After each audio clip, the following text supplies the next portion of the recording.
In 1923, four brothers from Ohio changed entertainment forever. Harry, Albert, Sam, and Jack Warner started with nothing but a projector and a dream. They built their studio on the outskirts of Los Angeles, far from the established elite. Warner Brothers was never the prestige player.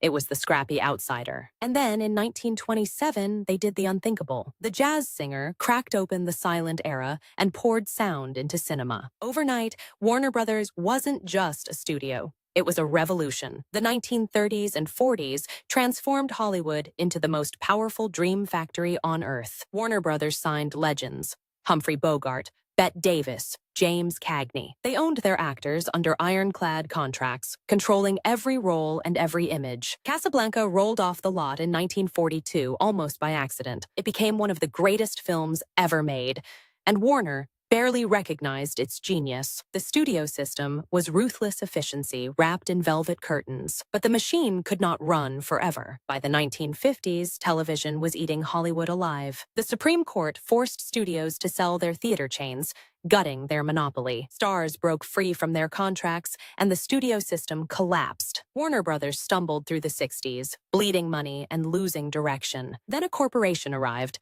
Kinney National Company bought the studio in 1969. Hollywood's soul was now answerable to a spreadsheet, but sometimes chaos breeds brilliance. The 1970s unleashed a generation of filmmakers who refused to play by the rules. Stanley Kubrick, William Friedkin, and Francis Ford Coppola reshaped what cinema could be. The Exorcist, released by Warner in 1973, terrified the world and made a fortune. Warner learned a dangerous lesson: fear sells. But the real transformation came in capes and cowls. Superman in 1978 proved audiences would believe a man could fly and pay to see it. Warner Brothers had accidentally invented the tentpole blockbuster. And Tim Burton's Batman in 1989 cemented the studio as the home of dark mythology. In 1989, Time Inc. merged with Warner Communications in a deal that stunned Wall Street. Time Warner became a media colossus and the template for every mega merger that followed. Then came the deal that almost destroyed everything. In 2000, AOL merged with Time Warner in the worst corporate marriage in history. $200 billion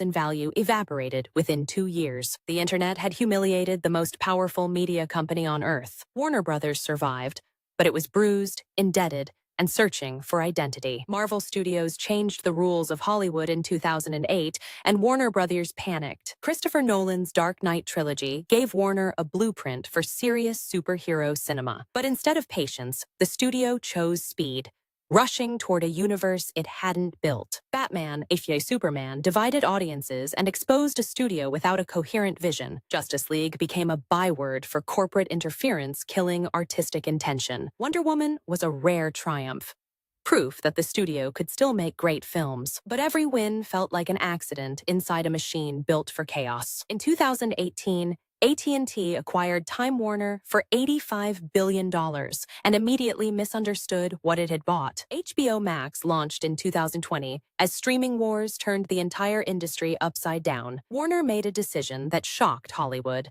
releasing its entire 2021 film slate on streaming simultaneously. Theater owners called it a betrayal.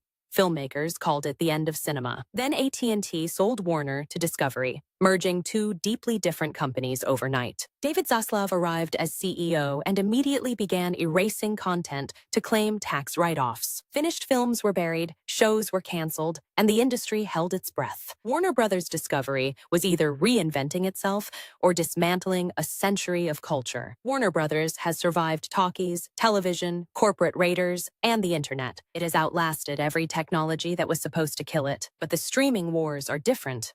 This time, the audience's attention is the battlefield. Every studio is now competing not just with each other, but with infinite distraction. The question Warner faces today is the same one the brothers asked in 1923. What story is worth telling? And who will still believe in it? For 100 years, Warner Brothers found the answer. The next 100 will depend on whether anyone inside that studio still knows how to ask the question.